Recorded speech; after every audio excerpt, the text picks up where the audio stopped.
Okay, so this is called Quick Start Proposal Writing, and thank you all for coming today. This is going to be a quick overview of the proposal writing process.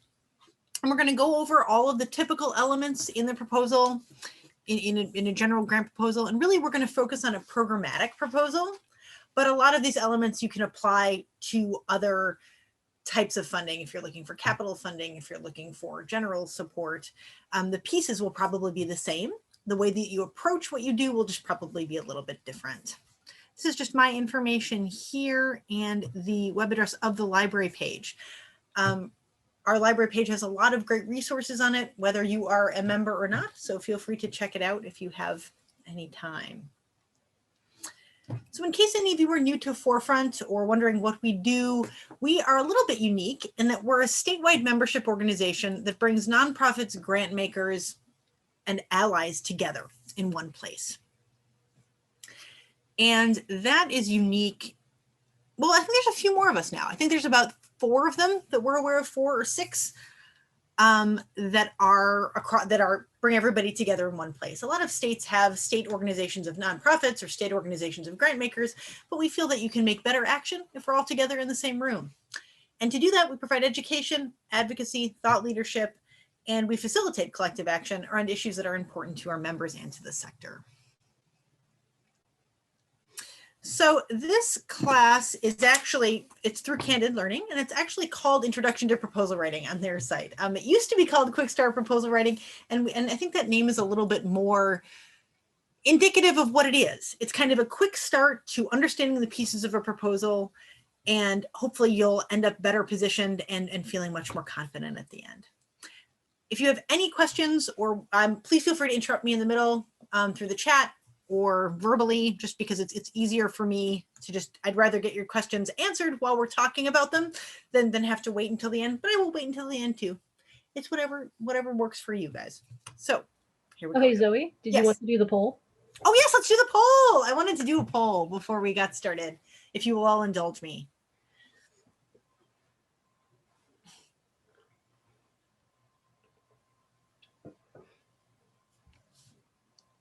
All right.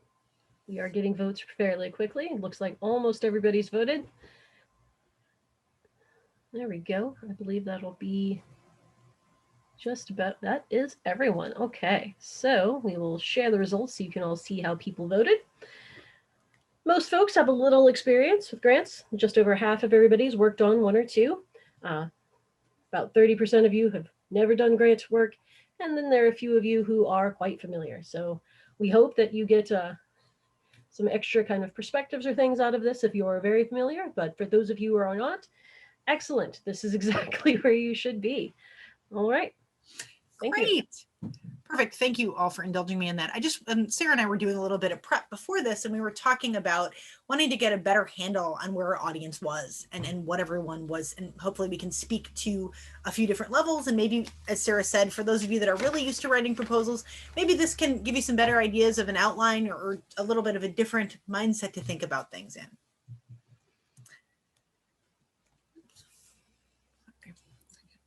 Okay.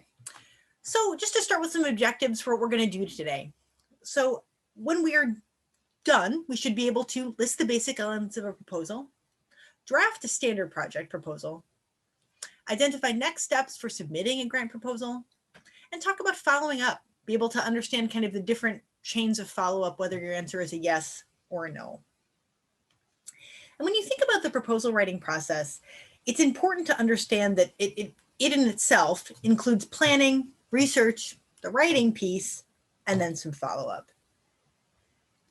Obviously, the beginning of all of this and kind of the result as well would be building relationships with donors and potential donors. And the thing to think about when you're starting to write a proposal or thinking about it or trying to set one up in your mind is that you can spend a lot of time writing, but the better you've prepared in the beginning, the easier it will all come. So let's get into what the steps are. So the process itself, obviously we're going to begin here with planning. Oops, sorry, I trouble with the slides. So the planning portion, you definitely want to make sure that you have enough time here. Each of these steps require time, right? It requires time to plan it out. It requires time to research it, to write it, and even to think about following up on it. And the foundation itself will also have its own time that it will need once it receives your proposal to take a look, to make decisions. And so just to understand that the whole grant writing process in general is usually a time intensive one. Usually we say to allow about 6 to 8 months for the whole process to get an answer in the end. So obviously some processes happen faster than that. And with COVID, I think a lot of funders are really looking at their timelines more critically and trying to hopefully speed those things up. But in general, writing a proposal and looking for grant funds is not a very fast turnaround type of situation. A lot of times when you're looking for funding, it's easier to secure funding for a project proposal. And a lot of people write project-based proposals and a lot of funders are looking for them. And that's kind of why we're going to cover it today. There's a lot of feelings in the nonprofit world about that and about how that works. And I think that there are hopefully some good waves coming forward where there will be more Gen Ops funding, and how funding on a project basis can be challenging for nonprofits and challenging for funders. So I'm hoping that a lot of the changes and the upheaval that COVID has caused in some of the ways that funders think about what they do and their role in the process may actually make it better in the future for all of us.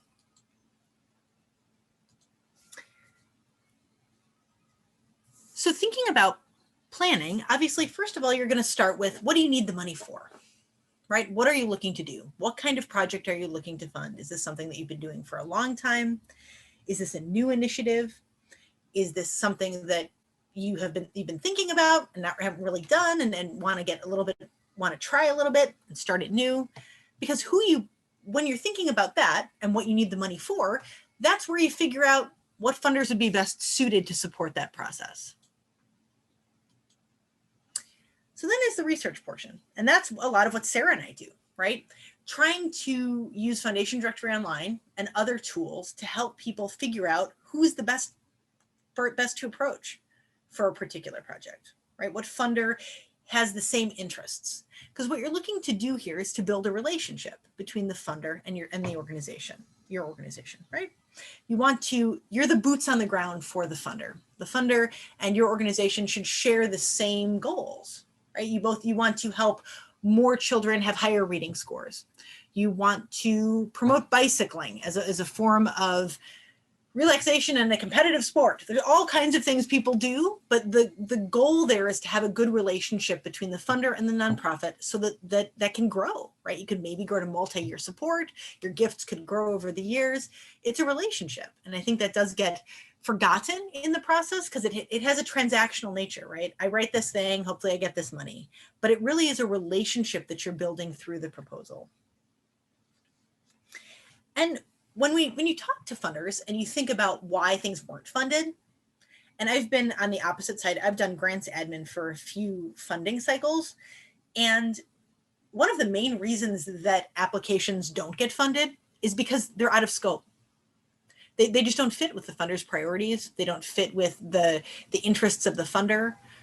And sometimes that can be challenging to figure out what the actual interests of the funder are. But usually, using tools like Foundation Directory Online and trying to look at previous grants lists, so organizations that they've funded before, just to really make sure that the ask that you're making makes sense to that funder. Because if you fall too far out of the scope, obviously, number one, the likelihood of that being an accepted proposal is really low. And number two, it's wasting time for yourself, having written that proposal and submitted it. And it's also kind of wasting time for the entire sector in that, them reading your proposal and looking through it is taking time away from proposals that actually could fit their mission and to get that work done.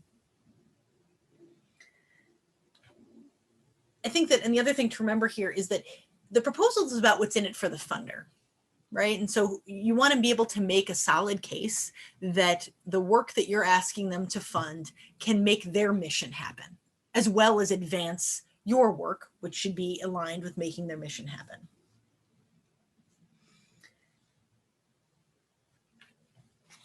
And why should they support you? I guess like the last piece in the research portion is really, why are you a good person to partner with? Do you do something different? I'm going to talk about this a lot during this whole process, but when you think about your organization and you think about what you do, what stands out? Because there are a lot of organizations that work in similar subject areas with similar groups of people. A lot of people work with children in Cook County. How are you different? What is it that you do that the funder would see and be like, wow, that's a really innovative approach? Do you have really good programs? Do you have really unique programs that fit a niche in the community that other things don't? Have you been doing the kind of work you do longer than anyone else? You know, what is it that really could, especially if this is a funder that you've never approached before, if this is a new funder, what is it about what you do that can really make that relationship pop and happen in a way that benefits you both? So then there's the writing piece, right? How to put it all together. So that's where we'll talk a little bit about the pieces of the proposal and how they all fit. So I'm going to move my mouse. And then follow up. What to do once a decision has been made. You know, there's different things to think about when it's a yes and different things to think about as a no. And we'll talk about kind of both of those paths and some tips to dealing with both outcomes. Always follow the funder's guidelines. This is another thing. So me talking about what makes you special and always following the funder's guidelines are kind of the two guidelines of this whole presentation. Just make sure that if they say to submit something in a particular format or to not attach something, just don't send it. Trying to make yourself stand out in that way may get you rejected in the end, even before they've had a chance to read it. You know, every foundation probably receives way more applications than they could ever fund. And they need to have some way of making their first cuts too. And so if you think about it, if someone didn't even follow the rules, that may be a first cut, even to make their job manageable as well. Because a lot of foundations are just as small as the nonprofits they support, you know, and have just a small staffs of 1 or 2 people. So, and they're usually people in the proposal process, right? Once they get the proposals, there are people that touch them and people that read them. So they have to make their job manageable as well. And so one way to ensure that you'll move on to the next level would be just to make sure that you follow closely whatever guidelines they do provide. Formatting. So this comes right out of that. So many grant makers are now using online formats. This almost feels like an anachronistic statement, right? Many grant makers have online applications. Their whole process is online. They have grants management systems that you can apply to instead of submitting a paper application. There are still plenty of grant makers that want paper applications. So just to make sure, again, that you check how they want to be approached. Would it be a letter of interest first? And is that electronic? Is that paper? Is it a phone call? You know, every funder is different. And it's just it's like applying for a job, right? If you have a resume, you tweak it to every position that you're looking for, because not every position is looking for exactly the same skills. And not every foundation is looking for exactly the same information and every piece. And this is where sometimes so nonprofit grant management programs, like Flux has one called Grant Seeker. It's a free product. And those can be helpful because they can store pieces of proposals. So they can store like a mission statement. They can store an introductory paragraph that everyone on your team can access if they're writing a proposal. So you can have some continuity of expression and of the way that your organization is presented, and everyone isn't constantly reinventing the wheel, because obviously it's like everything else. You know, there are certain parts of the application and of the proposal that may remain relatively static. Obviously different statistics may change, staff may change little pieces of it, but you know, and as those things change, those could get updated in the grants management program as well, and it could just make it makes it easier sometimes for an entire team to have access to all the correct information. So some typical elements of a proposal, right? There's perhaps an executive summary, which is kind of like a shortened version of the rest of the proposal, usually down to a page and a half. And usually that is the first thing that is read. So a lot of organizations find it helpful to write the whole proposal first and then create the executive summary from what they've written. I'm sure there are plenty of people that do it the other way too. That's kind of a personal preference issue, but I think it would be better to get all your thoughts together at least before you started writing a summarized version of something you haven't written. So perhaps it is more beneficial to write the whole proposal first. The narrative is usually the largest section of your proposal. And so that would include your statement of need, the proposed project, some information about the history of your organization, and a conclusion. You'll probably also be required to submit some sort of budget, whether it's audited financials, whether it's a budget for the grant and an organizational budget. There will definitely be a financial component that just may vary, and the format of that may vary due to the different grant makers' requirements.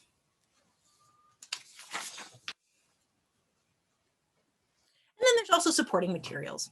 So there may be a section to include a short video about projects that you've worked on, or be able to talk about what you do in a video. I just recently worked on a grants project where they wanted to allow more different levels of accessibility to their application process. And they had a section where you could talk about your organization in a short video, as opposed to doing a traditional written narrative.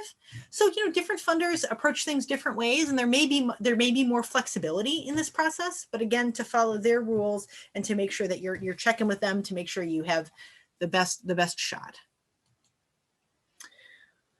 What funders really want to know. So, in order to write a really effective proposal, you have to be able to make a compelling case for support. Right? A grant is an investment in your organization that the funder's making, and they're looking for a high rate of return, so a lot of success with not a lot of risk. They want their money to do good in the world. And I think that that's a missing piece in the sector sometimes, that this really is this is a investment relationship, right? It's a business relationship where they're expecting something back, which is your work. And that's often why that there are grant reports at the end, right? Because they're looking to see essentially how the money was spent. Kind of like if you got a loan, right? And you were getting a loan for a house, to make sure that it was spent on the house, right? So they want to understand how the money was spent and how the money was able to change the face of what you were doing and make something possible that wouldn't have been possible without it. So normally, one second, let me go back 1 second. Most funders will want to know what specific need you're addressing, what it is you're trying to achieve, how you're going to make this happen, what your strategy is, again, that key point, what makes you different, how will you know that you're successful, right? What metrics will you use at the end to find out if you actually did it? If what you were looking to do happened, or you succeeded in making the change that you wanted to with the program or with your organization? And why are you the best organization to do this work? Again, what makes you stand out? Why should they choose you to support? And then some financial questions, how will this project sustain itself in the long run? Are there any other funders involved? Some applications that I have been privy to have wanted more information about other funders in the pipeline, right? If you had any other committed funds toward this project, if they were just a piece of the project, or if you were looking to them for the whole thing. And funders don't usually want to be the only ones in the room. They're looking to see other sources of support, because they want to see you succeed in general. So if you were looking to them for the whole $50,000 of a grant to run a program, and they couldn't fund it, they'd run out of money for the year. If they don't want to see it fail. But maybe if you were looking for 25 and 25, maybe they could be a portion of that. And maybe if you only got 25, you could still do a portion of the work. Just to think about what that fundraising pie looks like can be helpful to funders to see if it is, again, a risk that they're willing to take. So we did have a comment in the chat, which Jean made to say very relevant sort of point that on talking about risk, sometimes talking about what makes your organization different can present more risk. That is unfortunately true, especially with grant makers who are kind of more staid or set in their ways. That is definitely the case. That is kind of an unfortunate tightrope that many truly unique organizations have to walk. So yeah, thank you for highlighting that. Yeah, and I think that, it's interesting to think about the idea of them taking a risk versus a financial risk, and understanding that maybe if what you do, sorry, my mouse is going crazy. If what you do is still within the scope of what they do, but an unusual angle of it, or an angle of it they haven't funded before.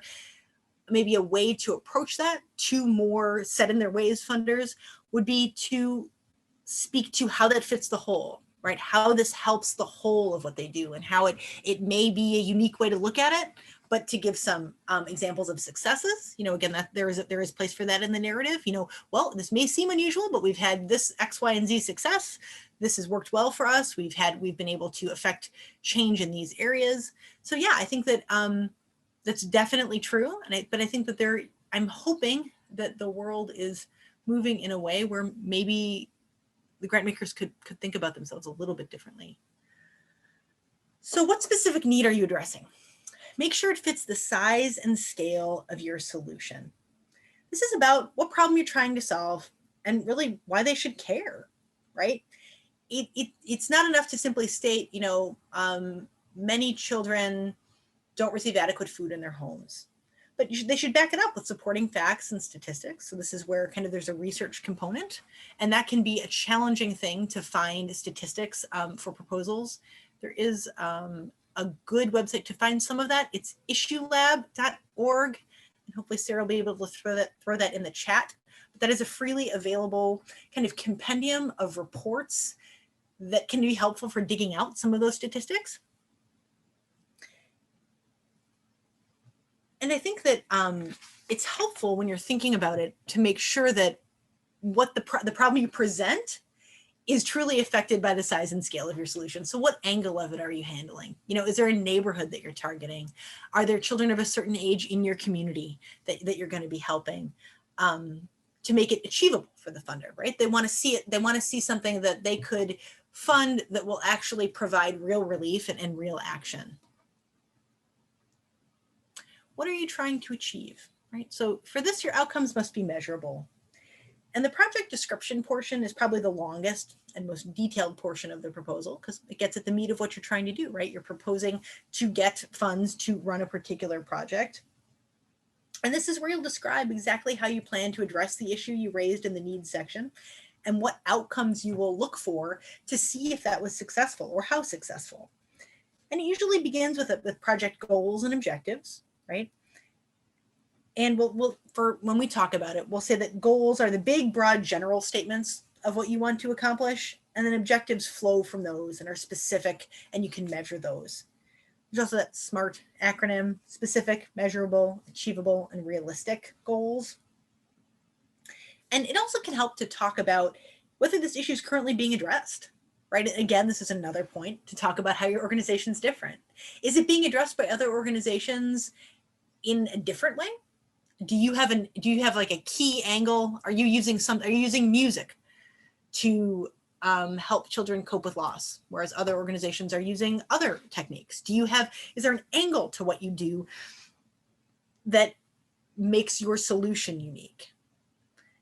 And especially as solutions get more unique, how will you measure that? Just to think about, I think what I like about this portion of the proposal is it really helps you think about what you're going to be reporting on in the end, right? If you, and to think about reporting another way, in that it's for you, right? It's great that what you're doing, essentially. I think a lot of nonprofits talk about the reporting process is onerous for foundations. To write reports for foundations is just an onerous, challenging process. And while I think that that's definitely true, and it could be streamlined in many ways and made much easier, one good thing that comes out of it is you have all that data.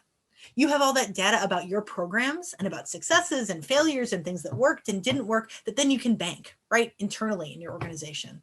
And you can say, what have we done? Oh no, we did that one thing with horses once and it did not work. And so maybe we don't do it again. Maybe we try something new. But I think to think of it as kind of a forced data collection may be helpful to some organizations and to some people, because sometimes we all don't do what's best for us if we're given endless rope. What are your strategies for making it happen? So, and I guess this is another way to think of your proposal as an organizing plan, right? So the project description should also go through particular methods that you'll use to implement your project. How are you going to accomplish these goals and objectives? And this section really deals with your plan of action, like the who, what, why, when, where, how. things. You know, who is going to be doing it, where it's going to happen, when it will happen, and a timetable even of how the plan will be executed and completed.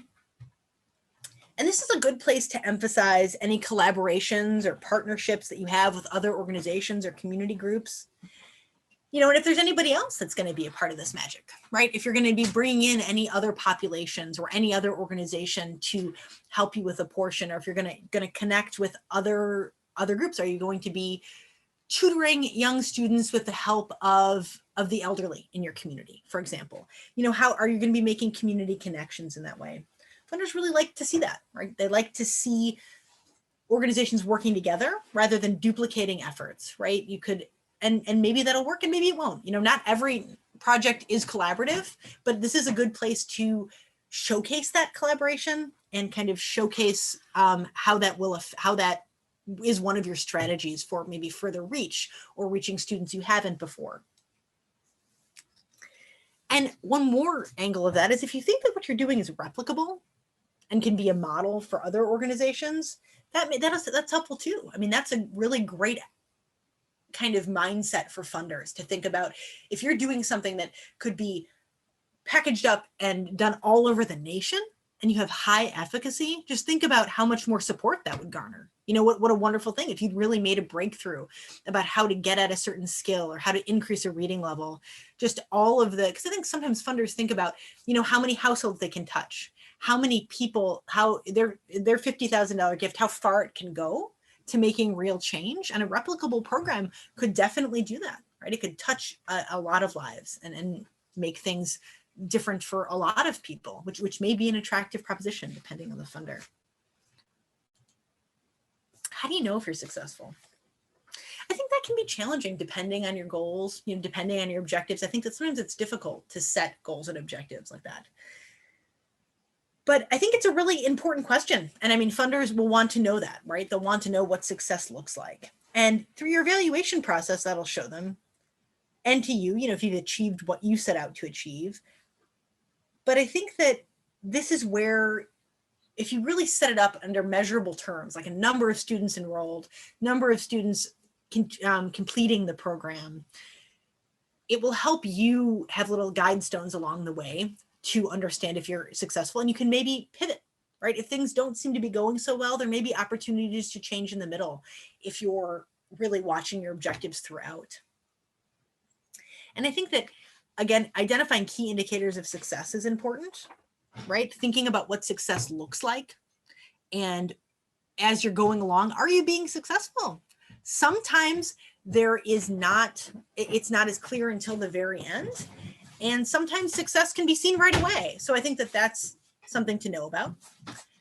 And then there's also outlining what data collection and analysis activities you're going to go through. So thinking about what that's going to look like. Who is going to be doing those? Is it going to be survey based? Is it going to be cohort based at the end? Are there going to be surveys in the middle? You know, just trying to think about what you're going to do, so you can also plan out the staff you need and kind of plan out this can be helpful to plan out what the life cycle of the program looks like.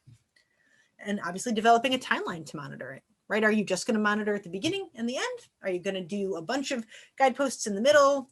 Really, what does the project lend itself to? Will you know anything in the middle, or is it a constant process that gets you to an outcome? Just to make sure that you're thinking about all of that, because all of those little pieces will make it easier to report on in the end. Oh, this is my favorite slide because it gets at my favorite thing. So why are you the best organization to do this work? So usually at some point in the narrative part of the proposal, you're going to talk about your organization as a whole. And normally it's in the beginning or the end. You either introduce yourself or you kind of end with an introduction of yourself. This is where you talk about your mission and your organizational history and other programs and services that you offer, your accomplishments, your reputation, your visibility in the community, and your track record of success.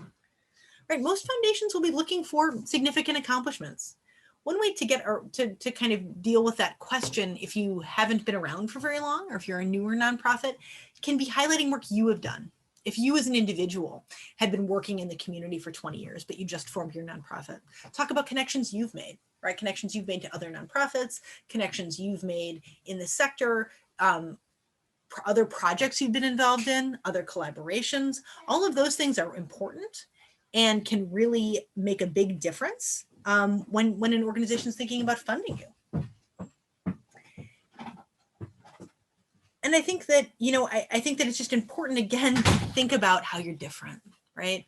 Why your organizational style, the history of your organization makes you a partner worth having for the funder, right? What you can do to help them advance their mission should kind of be the thing that's percolating in the back of your head while you're thinking about this. How they can partner with you to allow you the financial support to achieve your goals, but how your goals really support their mission and back again. So I think it's just, again, it's important to think about what makes you unique and how can the funder profit from that. How will this project sustain itself in the long run? Foundations often think about the investments they make in the long term, right? Before funding your project, they may want to think about who is going to sustain it after the grant period's over, right? Who's going to be funding this work after the 1 year or whatever they're funding you for? You need to think through kind of how your organization supports itself in the long run. And this is, again, harkens back to the idea of a fundraising plan, right? What does your plan for support look like? Do you have a lot of foundations that you prospect from for different angles of your business and different angles of the work that you do? Are you mainly supported by individual donors? The more diversified you can make your fundraising, your individual organizational fundraising pie, the better. The better for you, and frankly, the better for the funders, right? Because they'll be able to see an organization that can stand on more solid feet. If you only have one main funder and something changes, the location of the funder changes, the priorities change, the organization folds, then what happens to you? The idea of the fundraising support is to support your organization. Well, you want to support it on as many feet as possible, because in the library, we see all kinds of organizations. And when we hear from kind of all life cycle points, right? From I'm just beginning to I've been around for 35 years. And right before we ended up closing because of COVID, we had this interesting rush of organizations that had been around for double-digit years, some 20 to 30 years, that had never sought grant funding, that had been all funded in different ways. We had one organization that was just funded by one individual donor, and that person passed away, and the organization was not left there was nothing left in the estate for the organization. And so after 35 years or whatever, they had to seek grant funding. So, being in that position has some benefits in terms of track record, but when you're looking at foundations, it's kind of like getting a car loan or a mortgage or something like that, where if you've never done it before, regardless of your circumstance, it's much more challenging, right? The second time is usually easier. So I think that they were in a tricky position. And I think if they had thought to diversify a little bit over the years, it may not have been such a huge blow. But, I think that that's another thing that foundations like to see organizations thinking about is their future. Well, a lot of foundations provide multi-year support, but not all do. And so that's another thing to think about and take a look at when you're doing your research to figure out if a foundation would be a good fit for your organization. If you're really looking to build a strong relationship with multi-year support, it may be important for you to find out sooner in the process that the organizations that you're prospecting do support those kind of relationships. Whereas some funders tend to focus on, single project funding, single year funding, newer organizations, obviously it just depends. In your conclusion, you want to just tailor it to speak to this particular funder's guidelines and interests. You should end obviously with a compelling statement of why this funder should fund you, right? What about this project speaks to this funder in particular? It doesn't have to be very long, a paragraph or two. The goal here is to answer the so-called so what question. If this project is funded, how will life be better and for who? And why should this particular funder care, frankly? How will this be a mutually beneficial partnership? How will partnering with you allow the funder to reach more people, achieve more of their mission? How will this partnership, what's in it for them, really? And this is like the big moment to make that statement. So now I'm going to talk for a minute about the executive summary. And it's an interesting thing to talk about because it is not only the first thing that a lot of grant reviewers read, but it is also the most limiting because you're reducing everything down to one page. So you've now written this wonderfully expansive and well thought out proposal talking about your program, your organization, your budget, your history, and now you've got to reduce it all down to one page. So someone can get a little bit of all of that all in one page.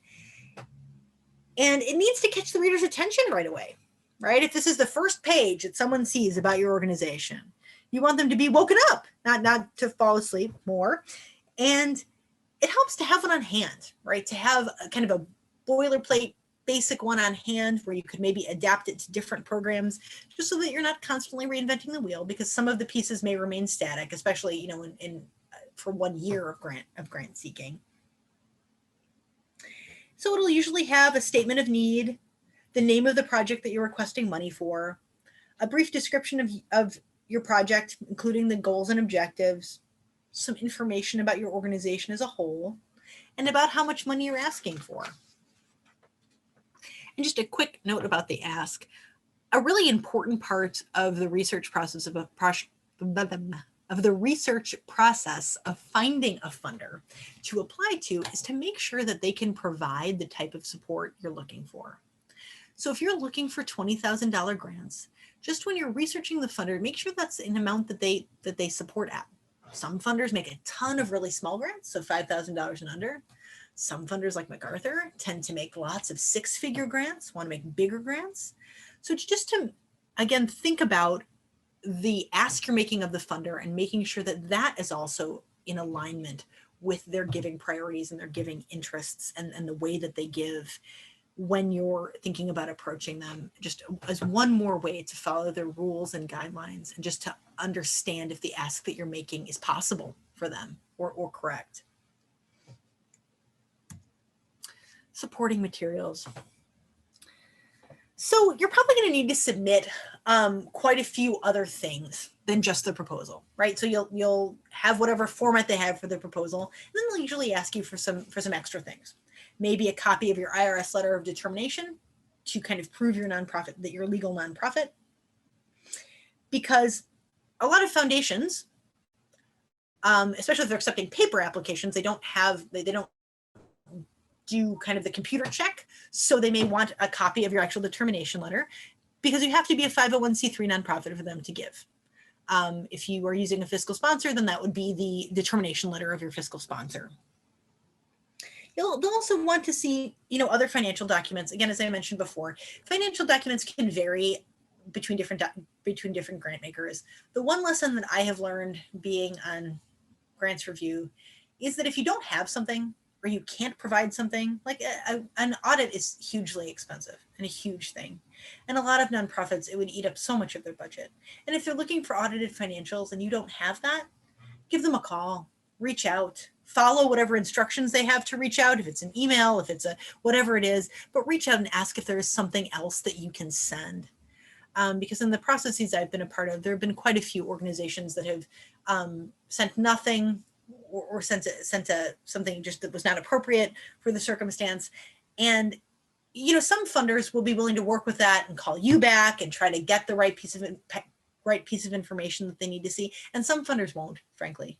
Some funders could consider that a reason just to kick your application out. You know, you didn't follow the rules. You didn't send what they asked. So just to make sure that if there is a reason you can't provide something, just check in with them and see if there's something else that you can provide. They'll also probably want a list of your board of directors and potentially bios or connections between the board, just kind of to understand who the board is in the community. And they may also want bios and lists of key staff members, definitely staff members that'll be working on the project. They may want a project budget as well as an organizational budget, just to kind of lay out how you are going to be spending the funds or what your intentions are with the money. For online applications, it can be okay to add links. I would definitely not overuse that to send like links to every brochure and every video you've ever made. Again, one of the application processes that I worked on, they really encouraged videos and they really wanted people to be able to speak their application as opposed to having to write it all out. So they had a lot of opportunities for people to record videos instead of writing applications. That was kind of a neat, cool way of getting at some kind of nuance, I think, that ends up getting missed in a written application. But overall, you just want to make sure that your proposal is legible and easy to read. Just try to make sure that you do enough proofreading, get rid of any typos. If you're submitting a paper application, let's not use any fancy fonts or binders. They may have requests about font size, about singles, about spacing, about page size. Again, as I said before, using pink paper may set you apart, but it may throw you in the garbage can. So it's hard to know. Obviously, since it is people reading applications, there can be rules, and there are things that people like, and there are things that people don't. I definitely wouldn't send, DVDs or T-shirts or hats or anything like that. Obviously there's a time for that, and maybe this isn't the time. How to follow up.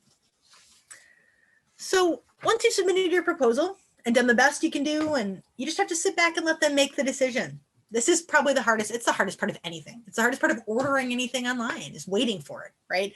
It's the waiting process. And unfortunately, with a lot of foundations, it can be a long time. It's usually not instant. It's often a month or two. So there's a lot of time to think and overanalyze about what you've done. And I think that, it's a good time to take a deep breath and be proud of yourself for what you did and the work that you did. And, this is where the real work begins, because once you get a yes or a no, then that kind of determines the next steps that you take and what happens next for this project, and what happens next for this portion of your organization.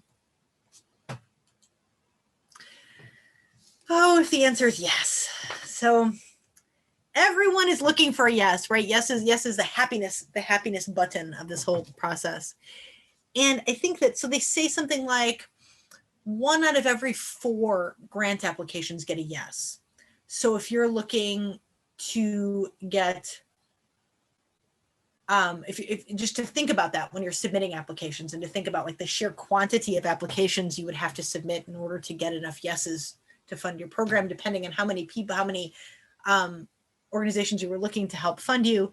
So there's going to be yeses, but I think there's probably going to be a few more no's. But let's focus on yes for right now, and let's see what we should do if the answer is yes. So keep the funder informed, right? So you'll probably receive a grant agreement letter before you receive the actual check.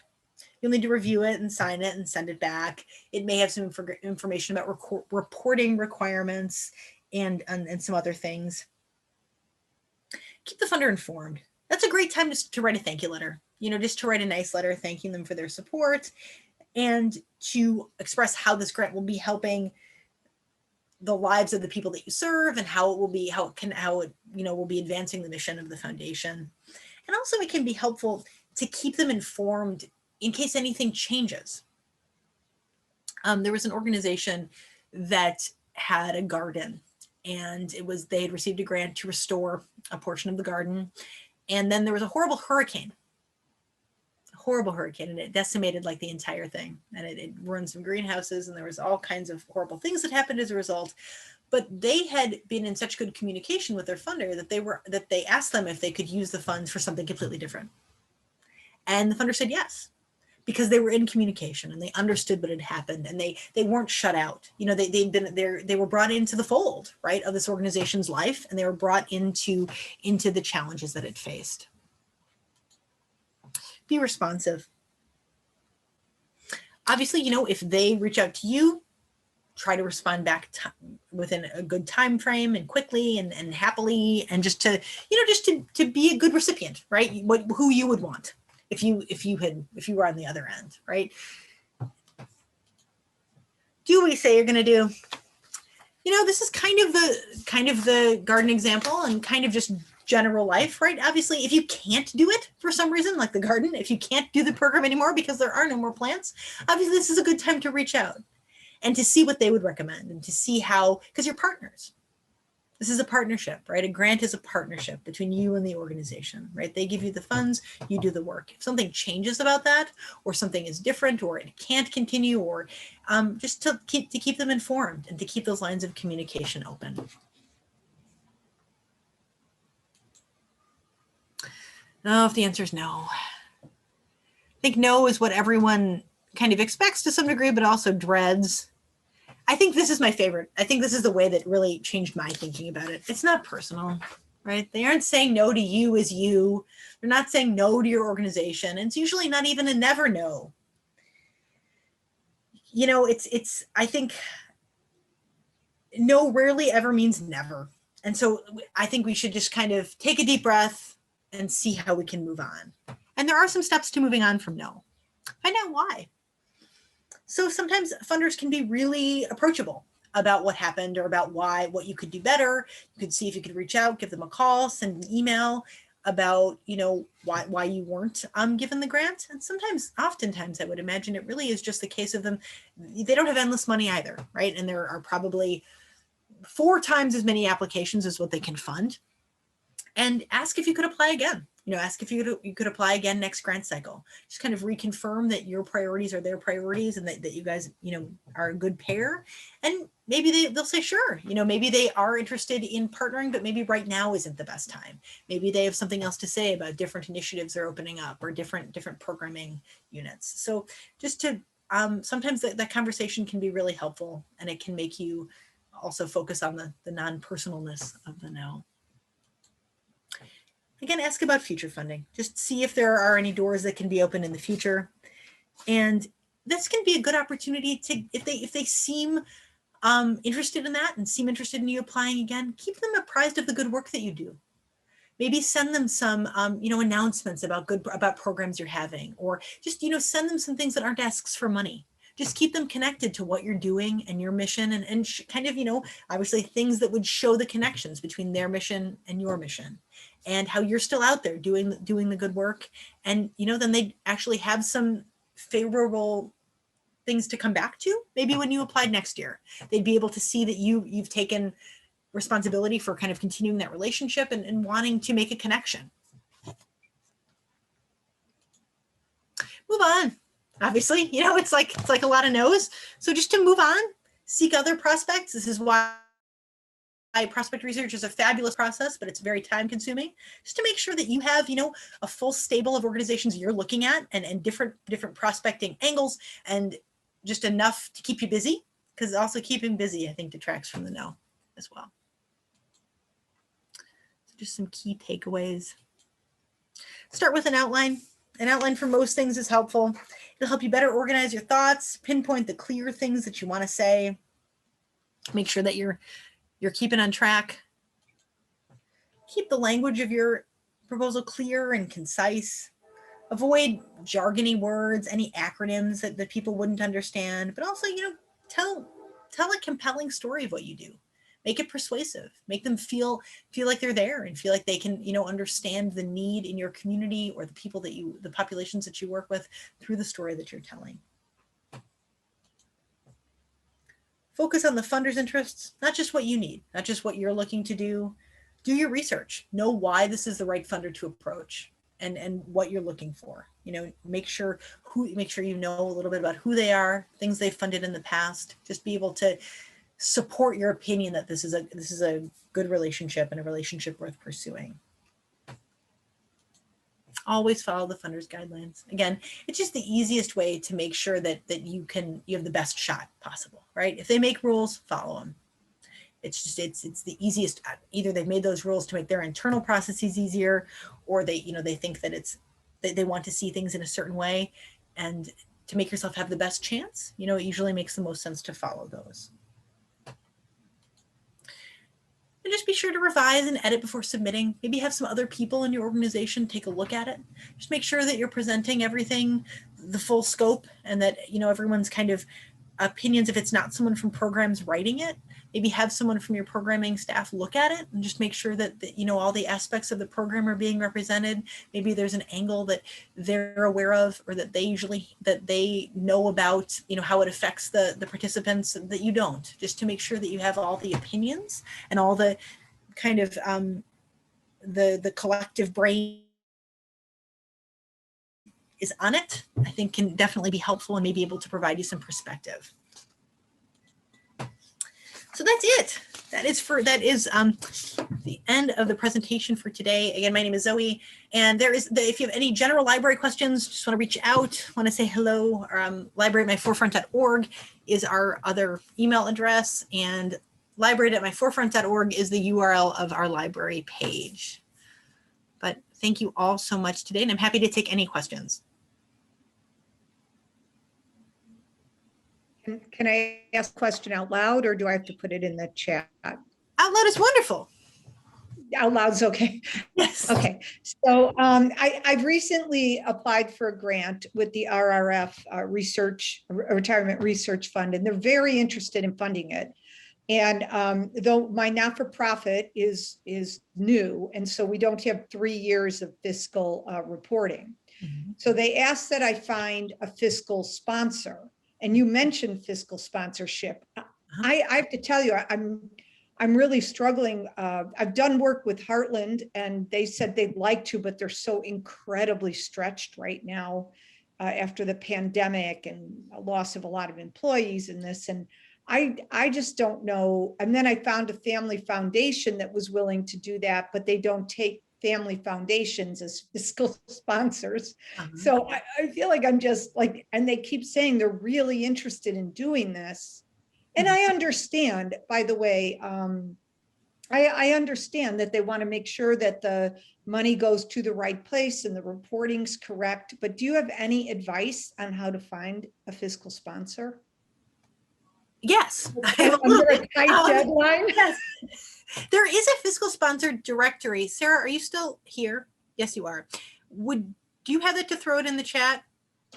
If not, Jeannie, you can feel free to email me, and I can send you that link. Because fiscal sponsorship.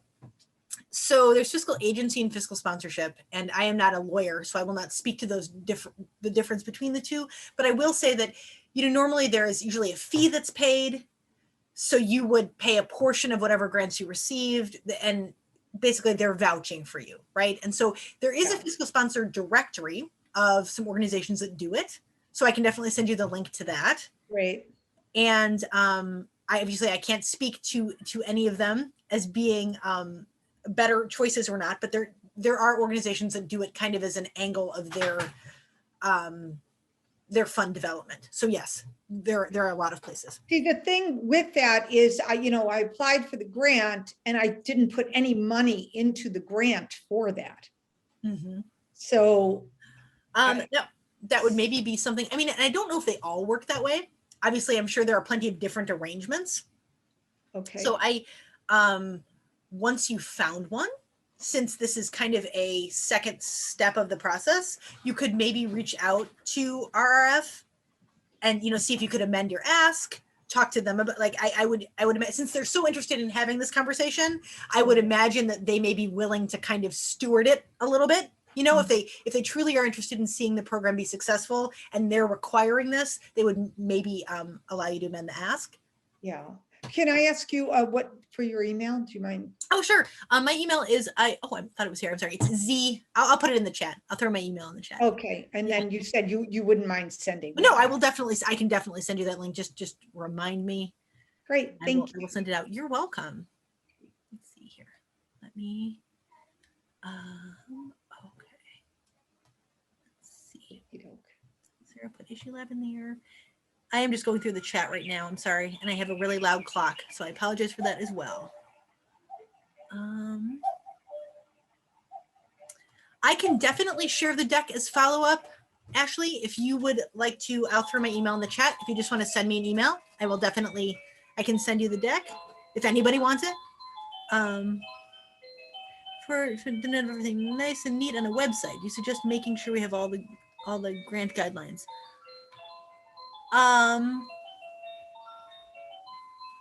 Carrie, I'm just going over your question here in the chat. So for foundations that don't have everything nice and neat on their website, how do I suggest making sure? Well, I would see how to approach them. Maybe a phone call, just making sure that normally they'll make their requirements kind of known. And if they don't, if they're allowing unsolicited applications, maybe submitting a letter of interest first and seeing how they follow up from that. it does get tougher with like smaller family foundations, because most family foundations don't even have a website. So that may be a phone call situation. If they don't explicitly say no phone calls, it may be worth it if you have a phone number. But if not, I would, depending on how you got notice of the grant opportunity. Sometimes they're just on guide start with limited information. Yeah, I mean, that can be challenging. I think the whole thing, because again, a lot of family foundations especially are really, really tiny, maybe even one full-time person, maybe even half of a full-time person. So I think that there I would probably follow the train of how you got to know that they were looking for applicants. And maybe give a call, maybe see if there's no way to contact them. I don't know if they would be a foundation that accepts unsolicited applications. So and if they reached out to you and were interested in supporting your work, obviously that would be the time to have the conversation about what it is that they were looking for. If that makes any sense, feel free to ask me to clarify if it doesn't. Sorry. What about a blanket solicitation to many funders or a brief LOI that may capture their interest? I think some funders want an LOI first. Obviously, some organizations request that as the first point of contact, and some don't. I think it is prudent to follow whatever they say about themselves. So if they say that they don't accept unsolicited proposals, I think that is the time to take that funder and the thought of that relationship and maybe figure out how you may get on their list of who they solicit. Maybe someone on your board knows someone on their board. Maybe you have community connections to that organization somehow. That's kind of a relationship to develop. I think that in general, it's helpful to look for organizations that are accepting unsolicited applications, because usually they have a better structure built out on how they want to be approached.